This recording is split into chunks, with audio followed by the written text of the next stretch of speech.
आप सभी लोगों का फिजिक्स फैक्टर चैनल में स्वागत है। सब्सक्रिप्शन फ्री है बच्चों, तो सब्सक्राइब करें मेरे यूट्यूब चैनल को और बेल बटन दबाना बिल्कुल मत भूलना, जिससे आपको मिलेंगे फिजिक्स के सारे लेटेस्ट वीडियो सबसे पहले।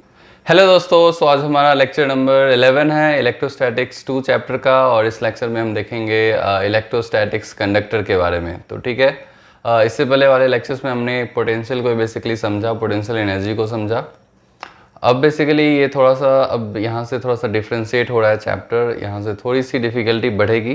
तो अब एक्चुअल कॉन्सेप्ट्स को समझने की कोशिश करेंगे, जो कि कंडक्टर है इस चैप्टर का मेन इंपॉर्टेंट कॉन्सेप्ट, और उसके बाद फिर लास्ट कॉन्सेप्ट का कैपेसिटर होता है। तो बेसिकली इस पूरे चैप्टर को आप 3 पार्ट्स में डिवाइड कर सकते हो। फर्स्ट पार्ट हमने कवर कर लिया कि इलेक्ट्रिक पोटेंशियल के बारे में और इलेक्ट्रिक पोटेंशियल एनर्जी के बारे में। अब ये पार्ट है हमारा कंडक्टर वाला पार्ट। तो बच्चों लोगों को सबसे ज़्यादा कंफ्यूजिंग इस पार्ट में होता है कंडक्टर में। तो आप इसके 3-4 लेक्चर्स आएंगे कंडक्टर के, तो बारी बारी से सारे क्वेश्चंस और इस लेक्चर को आप ध्यान से देखना, ठीक है। तो आई थिंक आपकी कॉन्सेप्ट क्लियरिटी बढ़ जाएगी, और फिर लास्ट में हम कैपेसिटर्स को देखेंगे, ठीक है। तो चलिए स्टार्ट करते हैं आज का लेक्चर। यदि आप मेरे चैनल पर नहीं हो तो please do subscribe, it help me basically motivate me to make more such videos and very fast, so that we can cover our syllabus as fast as possible। ठीक है, तो चलिए आज का लेक्चर स्टार्ट करते हैं। तो इलेक्ट्रोस्टैटिक कंडक्टर्स, तो सबसे पहले जो ये मटेरियल होता है उसको हम डिवाइड कर देते हैं। तो हमारा जो मटेरियल होता है, मटेरियल वो 3 तरह का होता है, 3 डिवीज़न है बेसिकली। एक को हम बोलते हैं कंडक्टर, ठीक है, कंडक्टर, और मेटल भी बोल देते हैं इसको कंडक्टर। एक को बोलते हैं इंसुलेटर, इंसुलेटर। ये सब डिवीज़न आपने केमिस्ट्री में पढ़ा होगा कि 3 तरह के मटेरियल्स होते हैं, कंडक्टर, इंसुलेटर, और एक होता है सेमी कंडक्टर, ठीक है, सेमी कंडक्टर। तो पहले इसको समझ लेते हैं कि तीनों में क्या डिफरेंस है। और नॉन मेटल, इसको नॉन मेटल भी बोलते हैं, इसको मेटल और मेटेलिक बॉडी, और इसको नॉन मेटल, ठीक है। और ये मेटल और नॉन मेटल के बीच में आता है, ठीक है। तो अब मेन डिफरेंस क्या है इस तीनों में? डिफरेंस बहुत तरीके से निकाला जा सकता है।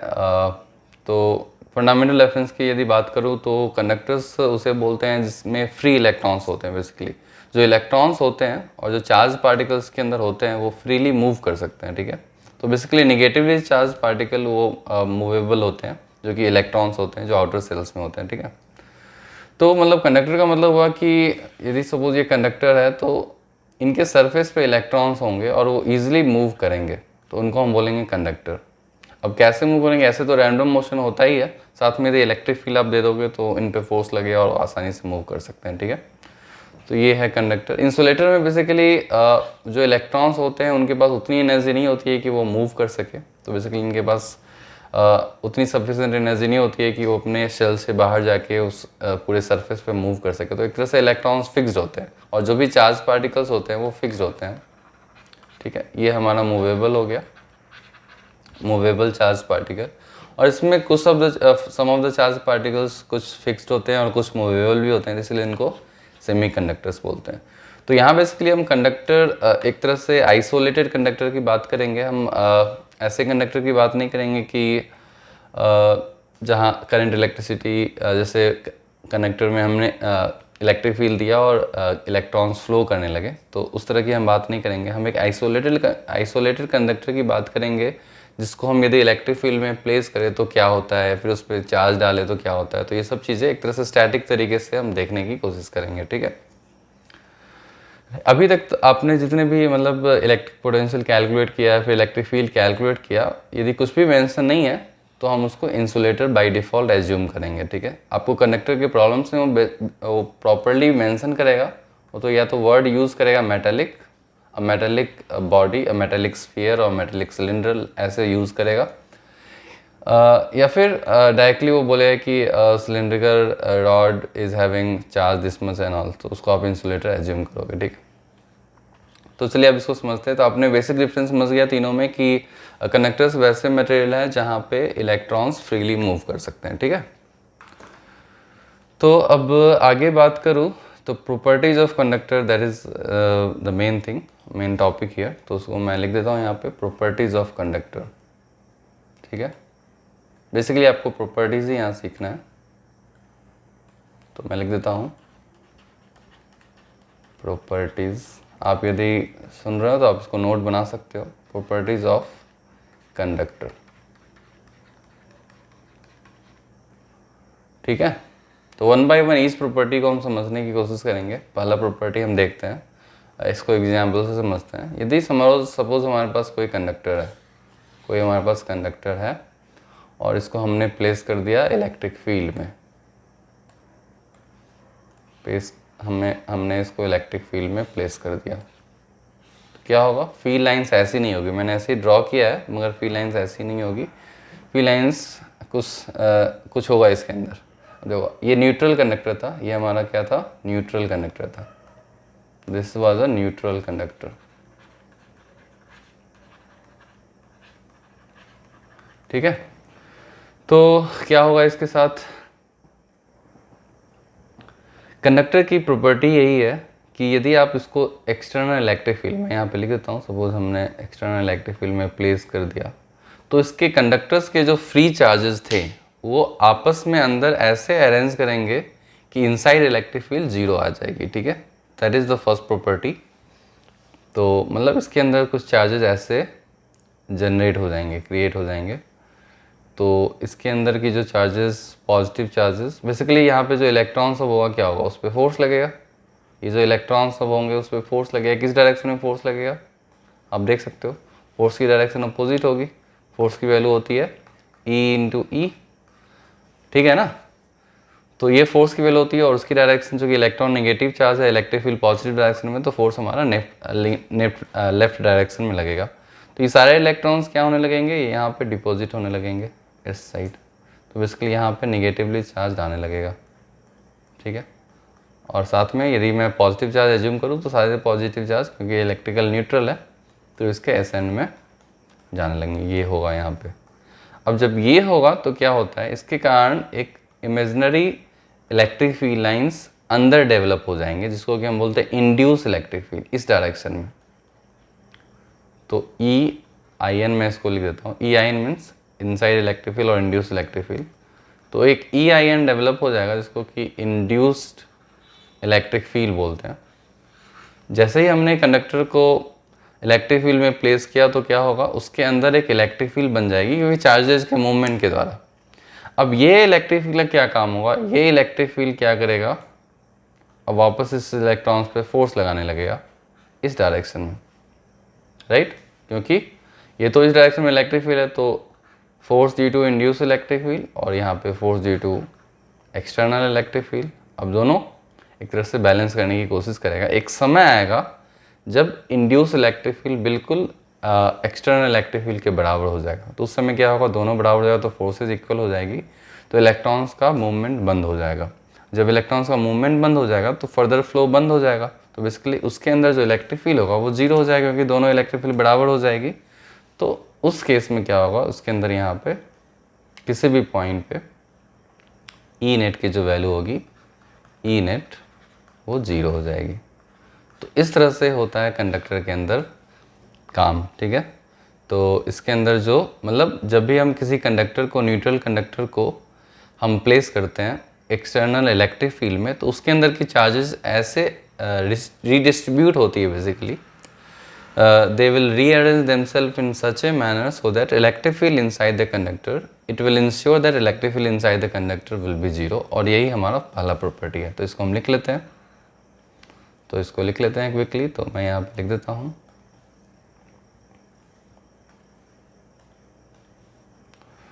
whenever we place a conductor, whenever we place a conductor in an, और आप न्यूट्रल लिख दो यहाँ पे, whenever we place a conductor in an external electric field, external electric field, क्या होगा? The charges inside conductor the charges inside conductor, यदि मेरी थोड़ी एनर्जी कम है तो मैं थोड़ा और बढ़ा लेता हूँ तो खाया नहीं हो अभी तक, तो ठीक है, थोड़ा एनर्जी कम आ रहा है, कोई बात नहीं। तो the charges inside conductor arrange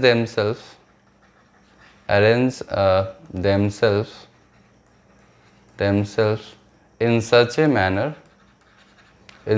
manner so that the electric field or the net electric field inside the conductor becomes 0।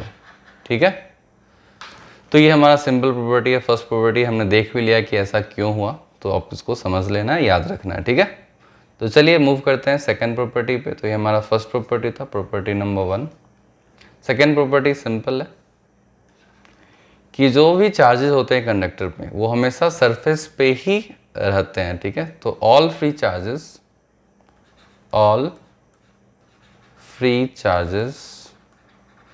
जो मूवेबल चार्जेस है उनकी प्रॉपर्टी होती है बेसिकली, और कंडक्टर की प्रॉपर्टी होती है कि all free charges present on the outer surface only। ठीक है, तो जो भी फ्री चार्जेस हैं वो आउटर सरफेस पे ही प्रेजेंट होंगी, तो ये हमारा सेकंड प्रॉपर्टी है। तो चलिए थर्ड प्रॉपर्टी की बात करते हैं। थर्ड प्रॉपर्टी को मैं ऐसे बताता हूँ, सपोज मैं एग्जांपल लेता हूँ, एक जनरल कंडक्टर है, तो किसी भी कंडक्टर के आउटसाइड फील्ड की क्या वैल्यू होगी। सपोज ये हमारा कंडक्टर है और इसकी सरफेस चार्ज डेंसिटी सिग्मा है। एक्चुअली ये थोड़ा आर्बिट्री शेप का कंडक्टर है, मतलब इसको मैं यदि एक जनरल अच्छे शेप का बना लूँ तो सिग्मा कांस्टेंट हो जाएगा। ये सिग्मा बेसिकली डिपेंड करता है इसके सरफेस एरिया पे। तो चलिए पहले यहीं मैं बात कर लेता हूँ, पहले एक इसी शेप की बात कर लेता हूँ। तो सिग्मा जो है यहाँ पे इस पॉइंट का अलग होगा, इस पॉइंट का अलग होगा सिग्मा। इसको मैं सिग्मा 1 बोलता हूँ, इसको सिग्मा 2 बोलता हूँ। ठीक है, और इसको चलो सिग्मा मैं 3 बोल देता हूँ। अब ध्यान से देखोगे ये सिग्मा 1, सिग्मा 2, सिग्मा 3 कौन सबसे ज़्यादा होगा। ये सिग्मा क्या है, basically sigma is the surface charge density. ठीक है, सपोज मैंने पॉजिटिव चार्ज लिया, और यहाँ पे मैंने कुछ पॉजिटिव चार्ज क्यू डाल दिया इस पर, तो ये चार्जेस क्या होगी, बेसिकली आपस में यहाँ डिस्ट्रीब्यूट हो जाएगी। इवन एक्सटर्नल फील्ड नहीं है तो, लेकिन ये आउटर सरफेस पे ये डिस्ट्रीब्यूट होगी। अब ये डिस्ट्रीब्यूट ऐसी होगी, सभी सपोज कोई इलेक्ट्रिक फील्ड नहीं है, हमने बस एक पॉजिटिव चार्ज दे दिया, तो ये जो पॉजिटिव चार्ज हमने दिया, एक्स्ट्रा पॉजिटिव चार्ज किसी न्यूट्रल कंडक्टर को, क्या होगा, वो सारे पॉजिटिव चार्ज कंडक्टर पे डिस्ट्रीब्यूट हो जाएंगे। अब वो उनका डिस्ट्रीब्यूशन का भी एक फैशन है, वो कैसे डिस्ट्रीब्यूट होंगे, वैसे सरफेस जिसका रेडियस ऑफ कर्वेचर सबसे ज़्यादा है वहाँ पे चार्जेस सबसे कम प्रेजेंट होंगे, और वैसे सरफेस जिसका रेडियस ऑफ कर्वेचर कम है। अब ये रेडियस ऑफ कर्वेचर क्या होता है, तो मैं समझा देता हूँ। What is this radius of curvature. अब देख लो, मतलब हर एक पॉइंट पे एक तरह से सर्कल आप ड्रॉ कर सकते हो, तो वो एक पार्ट ऑफ अ सर्कल होता है। तो ऑब्वियसली इस पॉइंट का रेडियस ऑफ कर्वेचर सबसे कम होगा, तो इसको मैं R3 बोलूँ, इस पॉइंट का रेडियस ऑफ कर्वेचर R3, और इसको मैं R2 बोलूँ, और इसको मैं R1 बोलूँ, तो किसका सबसे ज़्यादा रेडियस ऑफ कर्वेचर होगा, तो R3 is greater than R1 greater than R2। ठीक है, तो 3 पॉइंट वाला सरफेस का रेडियस कर्वेचर, ऐसा इसका सर्कल आप बना सकते हो। इस तरह से सर्कल बनेगा बड़ा सा, यहाँ पे कुछ ऐसा सर्कल बन जाएगा और यहाँ पे बिल्कुल छोटा सा सर्कल बनेगा। ठीक है, तो इस तरह से हम रेडियस कर्वेचर पहचान लेंगे। और एक बार रेडियस कर्वेचर पहचान लिए तो प्रॉपर्टी ये है कि चार्जेस ऐसे डिस्ट्रीब्यूट होगी कि जहाँ पे सबसे कम रेडियस ऑफ कर्वेचर है वहाँ पे सबसे मैक्सिमम चार्ज की डेंसिटी होगी। ठीक है, वहाँ पे एक्यूमुलेशन ऑफ चार्ज बेसिकली वहाँ पे सबसे ज़्यादा होगा। तो इससे हम क्या कंक्लूड कर सकते हैं, इससे हम कंक्लूड कर सकते हैं कि sigma 2 is greater than sigma 1 greater than sigma 3, और इससे और एक इंटरप्रिटेशन निकाल लेते हैं। तो इंटरप्रिटेशन यही है बेसिकली प्रॉपर्टी कि sigma is inversely proportional to 1/r radius of curvature. और इसको मैं स्टेटमेंट में लिख देता हूँ। तो स्टेटमेंट में आप लिख सकते हो कि when a charge is given to an arbitrary shaped conductor और एक जनरल शेप कंडक्टर को यदि हम चार्ज देते हैं न्यूट्रल कंडक्टर, तो क्या होगा? The charges will distribute themselves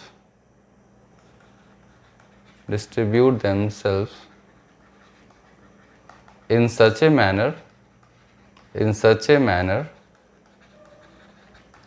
so that the accumulation of charge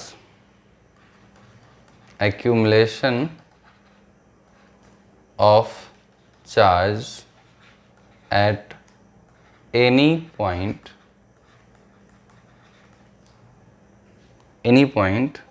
varies inversely, क्या मैं लिख रहा हूँ, insert inversely with respect to radius of curvature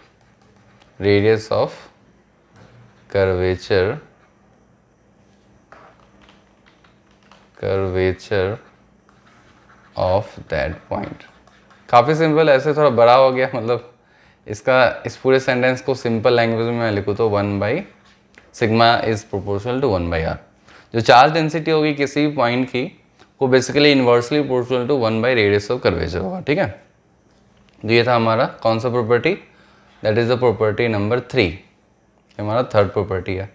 ठीक है, 3 प्रॉपर्टी समझ में आ गया। पहला प्रॉपर्टी क्या था? यदि किसी भी कंडक्टर को एक्सटर्नल इलेक्ट्रिक फील्ड में प्लेस करें तो उसके अंदर चार्जेस रीअरेंज इस तरह से हो जाएगी कि इलेक्ट्रिक फील्ड अंदर जीरो हो जाए। सेकेंड प्रॉपर्टी, सारे फ्री चार्जेस सरफेस पे ही होंगे, आप एक्स्ट्रा चार्ज भी दोगे तो भी वो सरफेस पे ही प्रेजेंट होगी, ये उनकी प्रॉपर्टी है। और थर्ड प्रॉपर्टी कि surface charge density of a conductor if an external charge is given to it then it is inversely proportional to the radius of curvature. ठीक है, अब चलिए इलेक्ट्रिक फील्ड कैलकुलेट करते हैं किसी भी कंडक्टर की। ठीक है, तो फोर्थ प्रॉपर्टी लिख देता हूँ कि इलेक्ट्रिक फील्ड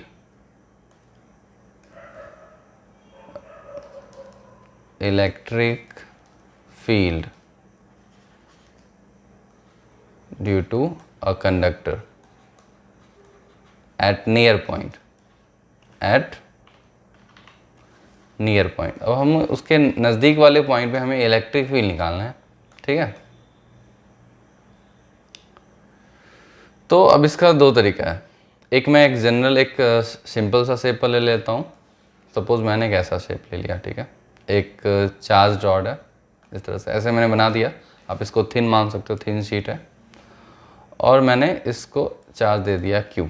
तो क्या होगा? बेसिकली चार्ज यहाँ डिस्ट्रीब्यूट हो जाएगी दोनों तरफ, तो यहाँ पे भी पॉजिटिव चार्ज आ जाएगा, कुछ चार्जेस यहाँ आ जाएगी और कुछ चार्जेस यहाँ आ जाएगी। आधा चार्जेस आप मान लो, आधा हो जाएगा। अब मेरे को ये तो पता है इसके अंदर इलेक्ट्रिक फील्ड जीरो होगी अंदर, आप देख भी सकते हो, चेक भी कर सकते हो। सपोज मैं यहाँ पे पॉइंट P लूँ और यहाँ पे पॉइंट Q लूँ और यहाँ पे मैं R लूँ पॉइंट। ठीक है, या फिर मैं ऐसा ले लेता हूँ पॉइंट P R और यहाँ पे S। अब मेरे को इस तीनों पॉइंट पे इलेक्ट्रिक फील्ड निकालना है। ठीक है, तो कैसे निकालेंगे इलेक्ट्रिक फील्ड? इसको आप एज्यूम कर लो, सपोज इसकी सरफेस एरिया कैपिटल A है, तो आप गॉस लॉ लगा सकते हो। तो गॉस लॉ लगाओगे तो क्या होगा? मैं ऐसा एक गॉस लॉ लगाता हूँ, एक सिलेंडर बनाता हूँ। ठीक है, मेरे को पहले अंदर वाले पॉइंट पे निकालना है, तो मैंने एक सिलेंडर बनाया। ठीक है, और यहाँ इसका एरिया मैं DA मानता हूँ। ठीक है, ओके, और उसके अंदर की जो चार्ज होगी आप उसको DQ मान सकते हो, सिग्मा, या फिर सिग्मा इंटू DA मान लो। ऐसा करो कि इसकी सरफेस चार्ज डेंसिटी सिग्मा मान लो और सिग्मा किसके बराबर है, क्यू बाई एरिया। और यहाँ पे तो आधी चार्ज होगी तो Q by two, so Q by two A. ठीक है, और कंफ्यूज नहीं होना यहाँ पे। सपोज मैं यहाँ पे 2Q दे देता तो यहाँ पे Q होता, तो 2Q ही थोड़ा आसान होगा, तो मैं यहाँ पे 2Q ही दे देता हूँ। तो यहाँ पे मैं 2Q दे देता हूँ, तो यहाँ पे सिंपल कैलकुलेशन आएगा, कोई चिंता की बात नहीं है। Q बाई, मतलब मैंने 2Q यहाँ पे रखा तो 2Q पे Q और Q डिस्ट्रीब्यूट हो जाएगा। ठीक है, तो सिग्मा की वैल्यू क्या होगी उस सरफेस पे, सरफेस चार्ज डेंसिटी क्या होगी, चार्ज बाई एरिया। तो यहाँ पे मैंने गॉस लॉ लगा रहा हूँ, तो इस गॉस लॉ को लगा के हम आउटसाइड पॉइंट पे निकाल सकते हैं। अंदर तो जीरो आना है, अंदर वो ऐसे अरेंज होंगे, आप ध्यान से देख लो। लेफ्ट वाले चार्ज के द्वारा इलेक्ट्रिक फील्ड इस डायरेक्शन में आएगी और राइट वाले चार्ज के द्वारा इलेक्ट्रिक फील्ड अपोजिट डायरेक्शन में आएगी। तो बेसिकली अंदर वाले पॉइंट पे तो जीरो होना ही है, और जो की प्रॉपर्टी ही है, तो EP तो जीरो होगी। लेकिन इसको हम गॉस लॉ से भी प्रूव कर सकते हैं। ठीक है, तो गॉस लॉ से आप इस वाले चार्ज के द्वारा जो इलेक्ट्रिक फील्ड निकालोगे, तो मैं निकाल के आपको दिखा देता हूँ। तो इस सरफेस एरिया पे क्या आएगा, इलेक्ट्रिक फील्ड मैंने अज्यूम कर लिया E, तो गॉस लॉ लगाता हूँ, तो E into surface area DA equals to sigma into DA by epsilon. तो E की वैल्यू क्या आ गई, सिग्मा बाई एप्सिलॉन आ गई उसके अंदर। तो मतलब यदि मैं P पॉइंट का एक तरह से डायग्राम बनाऊँ तो किस तरह से इलेक्ट्रिक फील्ड आ गया, एक इलेक्ट्रिक फील्ड इस डायरेक्शन में सिग्मा बाई एप्सिलॉन, और एक इस चार्ज के द्वारा इस डायरेक्शन में सिग्मा बाई एप्सिलॉन। तो एक तरह से दोनों आपस में कैंसिल हो जाती है। एग्जैक्टली आप यहाँ पे भी अब गॉस लॉ लगाओगे तो इस R पॉइंट पे आप देखोगे अंदर तो कोई चार्ज ही नहीं, मतलब सिर्फ ये चार्ज वाला ये चार्ज है, तो अंदर चार्ज यहाँ पे इलेक्ट्रिक फील्ड ऐसे होगा, और इसका एरिया DA है, तो क्या लिखोगे यहाँ पे, electric field into DA equals to charge by epsilon, and charge की वैल्यू होगी सिग्मा इंटू DA और बाई एप्सिलॉन। तो बेसिकली इलेक्ट्रिक फील्ड की वैल्यू क्या आ गई, इलेक्ट्रिक फील्ड की वैल्यू आपको याद होगा, तो हमने नन मेटल के केस में इलेक्ट्रिक फील्ड की वैल्यू सिग्मा बाई 2 एप्सिलॉन निकाला था, और यहाँ पे कंडक्टर के केस में ये सिग्मा बाई एप्सिलॉन आता है। तो ये याद करने की ज़रूरत है आपको, इसमें कन्फ्यूज आपको बिल्कुल नहीं होना। ठीक है, आप चार्ज कुछ भी लो, ये सिग्मा बाई एप्सिलॉन ही आएगा, तो उसकी चिंता आपको नहीं करनी है। ठीक है, आई थिंक ये पॉइंट क्लियर हो गया कि किसी भी कंडक्टर के आउटसाइड वाले पॉइंट पे इलेक्ट्रिक फील्ड की क्या वैल्यू होती है, सिग्मा बाई एप्सिलॉन। ठीक है, अब चलिए इसी चीज़ को हम एक जनरल शेप में भी प्रूव कर देता हूँ मैं। ठीक है, तो मैं एक जनरल शेप ले लेता हूँ, कोई भी एक आर्बिट्री शेप मैंने ले लिया। ठीक है, और यहाँ पे एक पॉइंट पे मेरे को इलेक्ट्रिक फील्ड निकालना है, यहाँ पे हमको इलेक्ट्रिक फील्ड निकालना है। तो यहाँ इलेक्ट्रिक फील्ड कैसे निकालेंगे, सेम प्रोसेस हम क्या करेंगे, सपोज ये चार्ज कंडक्टर है, अब हर एक पॉइंट पे सिग्मा की वैल्यू डिफरेंट होगी, क्योंकि ये आर्बिट्री शेप का है, सरफेस चार्ज डेंसिटी डिफरेंट होगी, टोटल चार्ज ऑब्वियसली सेम होगा।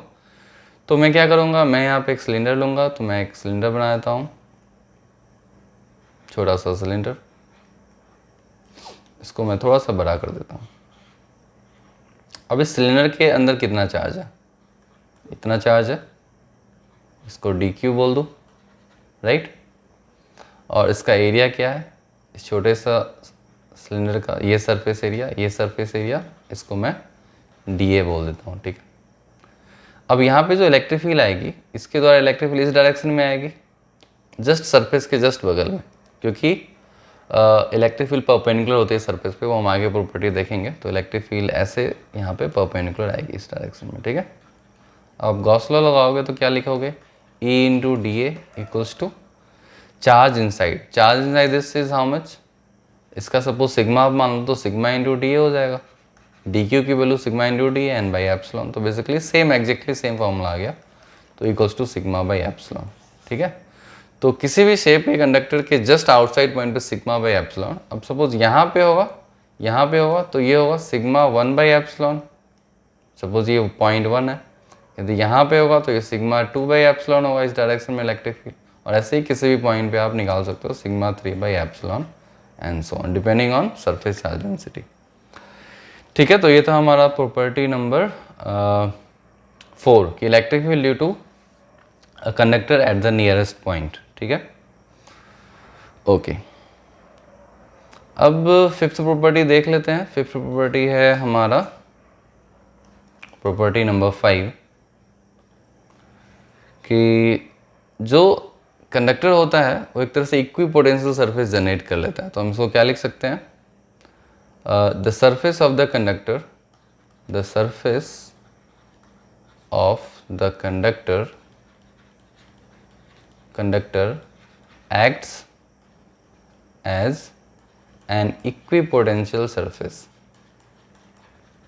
उसकी जो सरफेस है उसको हम इक्विपोटेंशियल सरफेस बोलते हैं, क्योंकि कंडक्टर के हर एक पॉइंट पे जो पोटेंशियल होता है वो सेम होता है, ठीक है। तो equipotential surface and electric field that is coming out or going inside the conductor, electric field coming out or going inside, और बोल सकते हैं when terminates or produces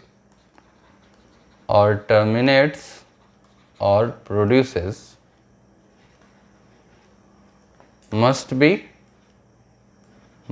be perpendicular to the surface। ये जो होगी बिल्कुल परपेंडिकुलर होगी, so perpendicular to surface. ये हमने ऑलरेडी इक्विपोटेंशियल सरफेस में देखा था, क्योंकि इक्विपोटेंशियल सरफेस की प्रॉपर्टी होती है कि इलेक्ट्रिक फील्ड हमेशा उसके परपेंडिकुलर। तो कंडक्टर में ऐसा होगा, सपोज ये हमारा कंडक्टर है, कोई चार्ज कंडक्टर है, तो इलेक्ट्रिक फील्ड यदि एक्सटर्नल इलेक्ट्रिक फील्ड में आप रखते हो इसको इलेक्ट्रिक फील्ड में ऐसे,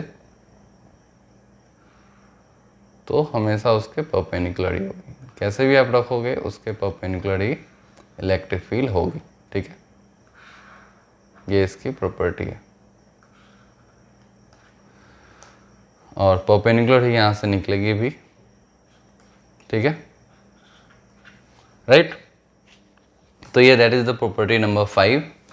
अब चलिए प्रॉपर्टी नंबर 6 की बात करते हैं। प्रॉपर्टी नंबर 6 सिंपल है कि सपोज मैं एक चार्ज बाहर रख दूं, मैं एक स्फीयर ले लेता हूं, मैंने एक स्फीयर ले लिया, कंडक्टिंग स्फीयर, ठीक है। दिस इज अ कंडक्टर, और मैंने क्या किया, यहाँ पे मैंने एक चार्ज ले लिया, पॉजिटिव चार्ज की। बेसिकली सेम ही है, प्रॉपर्टी 1 और प्रॉपर्टी 6 थोड़ा सा सिमिलर है। अब मैं एक पॉजिटिव चार्ज लूँगा तो क्या होगा, जैसे ही मैंने पॉजिटिव चार्ज बाहर रखा तो इंडक्शन के थ्रू यहाँ पे क्या आ जाएगा, एक निगेटिव चार्ज आ जाएगा। क्यों आएगा निगेटिव, आप सोचो, क्योंकि इसके द्वारा इलेक्ट्रिक फील्ड प्रेजेंट है, इस पॉजिटिव चार्ज के द्वारा इलेक्ट्रिक फील्ड बेसिकली आ गया कंडक्टर के अंदर, एक्सटर्नल इलेक्ट्रिक फील्ड आने वाला है, ठीक है। अब एक्सटर्नल फील्ड क्रॉस कर रही है तो उसके अंदर इंड्यूस इलेक्ट्रिक फील्ड तो जनरेट होगी, ताकि इनसाइड पॉइंट पे, ताकि किसी भी पॉइंट पे नेट इलेक्ट्रिक फील्ड 0 हो जाए। इसीलिए यहाँ पे इंडक्शन के थ्रू बेसिकली ये चार्जेस रीअरेंज हो जाते हैं, ताकि electric field, induce electric field और एक्सटर्नल इलेक्ट्रिक फील्ड दोनों बराबर हो जाए। तो ई नेट हम इसको ऐसे ले सकते हैं, E net equals to E external plus E induced. और इसमें मैंने इसको एज ए प्रॉपर्टी क्यों बताया, क्योंकि मैंने ऑलरेडी फर्स्ट में इसको कवर कर लिया था, लेकिन इसको मैंने सेपरेटली क्यों बनाया, इसका रीज़न है कि बहुत सारे क्वेश्चंस आपको, मतलब क्वेश्चन को सॉल्व करने के लिए बेसिकली क्वेश्चन आपको पूछ देंगे कि यहाँ पे पॉइंट पी है और यहाँ पे आप इंड्यूस इलेक्ट्रिक फील्ड की वैल्यू बताओ, या फिर यहाँ पे क्या होगा नेट इलेक्ट्रिक फील्ड। तो किसी भी पॉइंट पे यहाँ पे आप जरूरी नहीं इलेक्ट्रिक फील्ड इस डायरेक्शन में ही होगा, मतलब लेफ्ट डायरेक्शन में होगा। तो सेंटर पॉइंट था यहाँ पे लेफ्ट डायरेक्शन में इंड्यूस इलेक्ट्रिक फील्ड, यहाँ पे किसी और डायरेक्शन में भी हो सकता है, क्योंकि आप देख लो यहाँ पे एक्सटर्नल इलेक्ट्रिक फील्ड इस डायरेक्शन में, तो induce electric field opposite direction में होगा, ठीक है। तो किसी भी पॉइंट पे डिफरेंट हो सकता है। तो ये इक्वेशन को आपको याद रखना है, इस इक्वेशन से कभी कभी क्वेश्चन आ जाते हैं। कैसे क्वेश्चन आएंगे हम इस लेक्चर के लास्ट में उसको करके देखेंगे, तो चीज़ें और क्लियरिटी आपकी बढ़ेगी, ठीक है। तो ये था प्रॉपर्टी नंबर 6। आप ये इस क्वेश्चन को याद रख सकते हो, the same thing as property 1, ठीक है। तो चलिए एक और मैं लेता हूँ, एक और प्रॉपर्टी बच गया है, तो प्रॉपर्टी नंबर 7। प्रॉपर्टी नंबर 7 को बोलते हैं कि इलेक्ट्रोस्टैटिक शील्डिंग, और इसको ऐसे भी बोलते हैं, ठीक है, मैं लिख देता हूँ, इलेक्ट्रोस्टैटिक शील्डिंग और इसका इसका दूसरा तरीका है, इसका दूसरा नाम हम ऐसे बोल सकते हैं कि अ कैविटी। अब आने वाला है कैविटी वाला क्वेश्चन, कैविटी वाला कॉन्सेप्ट जो बच्चे सबसे ज़्यादा डरते हैं इस पर। कैविटी इनसाइड, आपको डरने की कोई ज़रूरत नहीं, काफ़ी सिंपल है। Cavity inside a conductor. अब ये मैंने बनाया है डायग्राम, हर एक समय हर एक जगह मैं कंडक्टर का ऐसा डायग्राम बनाया। इनफैक्ट क्या होता है, कंडक्टर पूरा सॉलिड होता है, ठीक है, ऐसा नहीं कि अंदर हॉलो होता है। चार्जेस की टेंडेंसी होती है आउटसाइड सरफेस पे रहना, मगर चार्जेस मतलब conductor as a whole solid particle होता है, ठीक है। मतलब उसके अंदर मैं ऐसे बनाता हूँ, जो चार्जेस हैं, यदि मैं इसको बनाऊँ, एक स्फीयर बना दिया, तो एक्चुअली ये सॉलिड होता है। मैं इसको थोड़ा कलर कर देता हूँ तो और क्लियरिटी आ जाएगी। एक्चुअली ये सॉलिड होता है, ठीक है।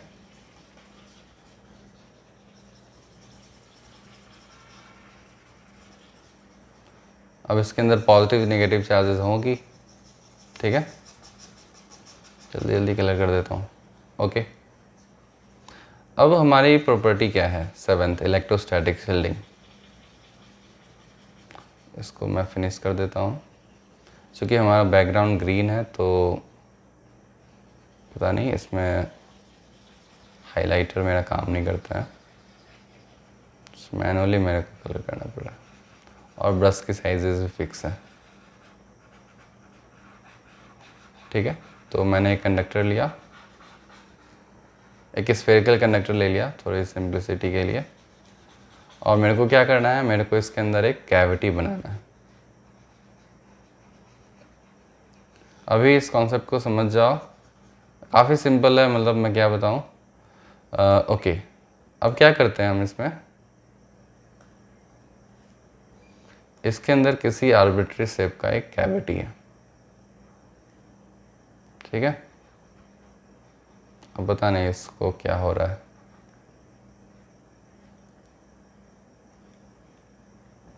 ठीक है। तो यहाँ एक मैंने कैविटी बनाया, कैविटी ये बिल्कुल ब्लैंक रहेगा, ठीक है, अंदर कुछ भी नहीं रहेगा, खाली रहेगा, ठीक है। अब सपोज ये हमने इलेक्ट्रिक फील्ड में इसको प्लेस किया था, तो कैविटी के होने की वजह से भी क्या होगा, कैविटी की वजह से भी जो भी यहाँ पे चार्जेस जो अरेंज हुई रहेगी, सपोज यहाँ पे तो नेगेटिव चार्ज आएगा, नेगेटिव इसको बता देता हूँ, तो ये नेगेटिव आएगा, ठीक है, और यहाँ पे पॉजिटिव है,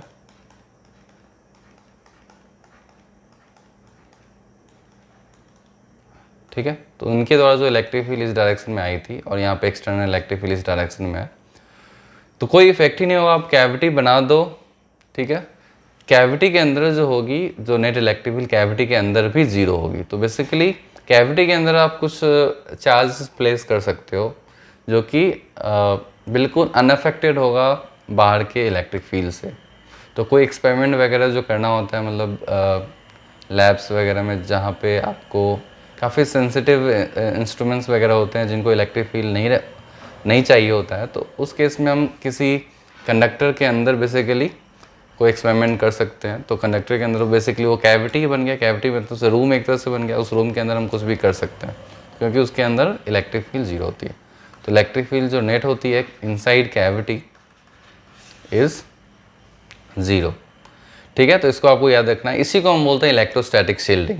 अब जैसे कार लाइटनिंग आया, कार के अंदर आप रहोगे तो सेफ रहोगे क्योंकि ऑलमोस्ट वो तरह से शील्ड का काम करता है, चार्जेस बाहर ही रहेगी, अंदर चार्जेस नहीं आएगी, ठीक है।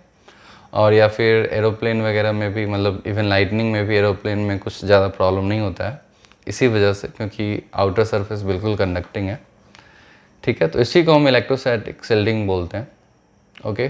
तो electric field inside the cavity is zero.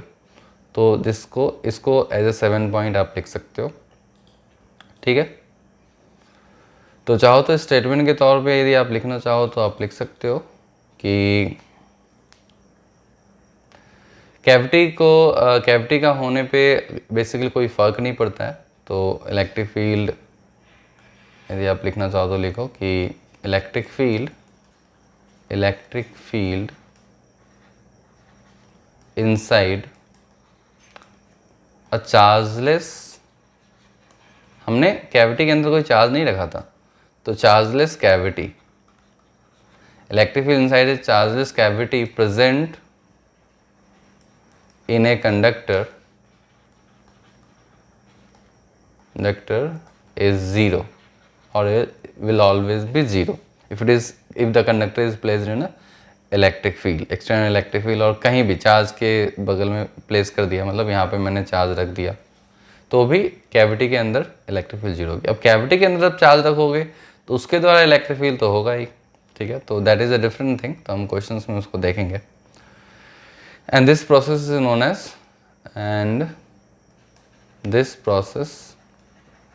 Is known as electrostatic shielding, तो आप इसको याद रख सकते हो, ठीक है। सो इसका एप्लीकेशन ये है कि कुछ एक्सपेरिमेंट्स, इलेक्ट्रिकल एक्सपेरिमेंट्स कंडक्ट होते हैं, कुछ इंस्ट्रूमेंट जो सेंसिटिव होते हैं इलेक्ट्रिक फील्ड के, तो उनको इलेक्ट्रोस्टैटिक कैविटी क्रिएट करके वहाँ पे किया जाता है, ठीक है। तो that is our point number 7। तो आई थिंक ये 7 पॉइंट आपको याद रखना है। चलिए सब सारे पॉइंट्स पे मैं एक क्वेश्चन करवा देता हूँ आपको, 2 क्वेश्चन करवा देता हूँ, एक इलेक्ट्रिक फील्ड से रिलेटेड और इस पे आगे मैं बहुत सारे क्वेश्चंस करवाऊंगा, अभी आगे के लेक्चर्स में आएंगे। तो अभी बस इस लेक्चर में 2 क्वेश्चंस जैसे ब्रीफ के तौर पे मैं करवा देता हूँ। तो problems on conductor, problems on, आप एज ए टॉपिक लिख सकते हो नोट में। सो प्रॉब्लम्स ऑन कंडक्टर, ठीक है। तो चलिए क्वेश्चन नंबर 1 डिस्कस करते हैं। तो मैं एक बना देता हूँ, एक स्फीयर, मैंने एक स्फीयर बना दिया और मैं यहाँ पे एक चार्ज प्लेस कर देता हूँ।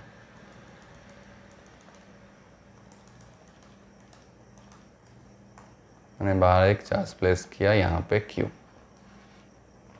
ठीक है। ये ऑब्जेक्टिव क्वेश्चन है। यहाँ पे ये सेंटर है और यहाँ पे मैंने आपको एक P पॉइंट दे दिया, ठीक है।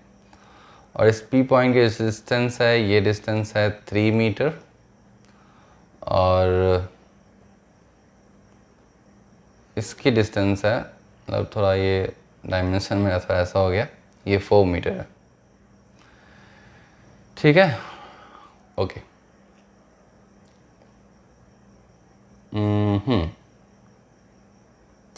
ठीक है। तो आपको इस P पॉइंट पे क्वेश्चन पूछा है, फाइंड द इलेक्ट्रिक फील्ड, और ऐसे लिख दो, find the induce electric field at point P due to conductor, कोई भी चार्ज कंडक्टर में है नहीं, न्यूट्रल कंडक्टर है, ठीक है। इसको ट्राई करो, या फिर मैं मैग्नीट्यूड में ऑप्शंस दे देता हूँ आपको। मैं ऑप्शन दे देता हूँ, option A KQ/4², option B KQ/3², option C KQ/5², option D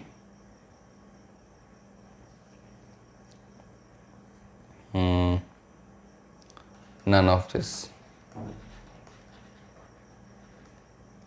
option E data insufficient, ठीक है। 5 ऑप्शन है, ट्राई करो इसको, काफ़ी सिंपल है।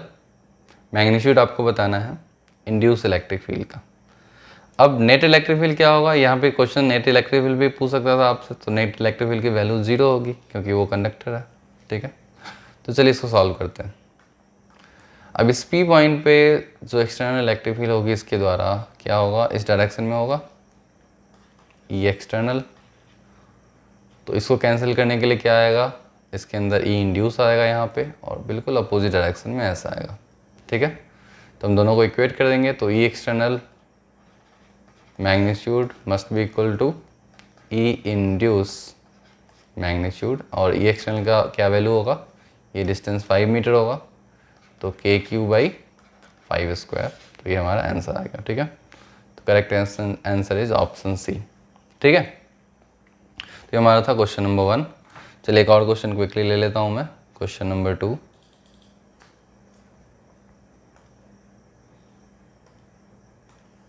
क्वेश्चन नंबर 2,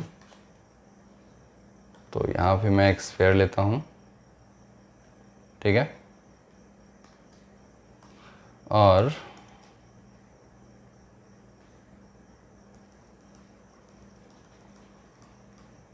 यहाँ पे मैंने एक पॉइंट P लिया,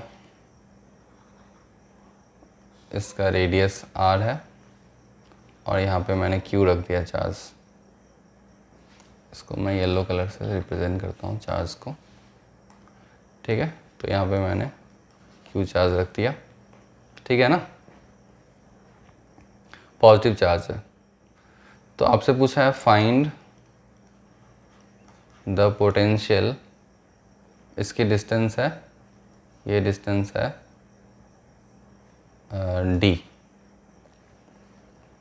ठीक है, तो find the potential of point P। Try करो, आपको P पॉइंट का पोटेंशियल निकालना है। तो चलो मैं क्विकली इसको सॉल्व कर देता हूँ। ये सेंटर वाला पॉइंट है, तो इस पॉइंट पे इस चार्ज के द्वारा पोटेंशियल क्या होगा, Vc की वैल्यू के Q by D plus R centre point पे। और जो कि ये कंडक्टर है, तो इसके अंदर इलेक्ट्रिक फील्ड जीरो है। इलेक्ट्रिक फील्ड जीरो है तो इक्वी पोटेंशियल रीजन डेवलप करता है, तो उसके हर एक पॉइंट पे पोटेंशियल की वैल्यू सेम होगी। ठीक है ना, तो हर एक पॉइंट पे पोटेंशियल की वैल्यू सेम होगी, तो V C equals to V P. तो हमारा आंसर आ गया K Q by D plus R. बच्चे लोग यहाँ कन्फ्यूज हो जाते हैं, उनके ऑप्शंस में ये ऑप्शन होता है root of D plus R whole square plus R square.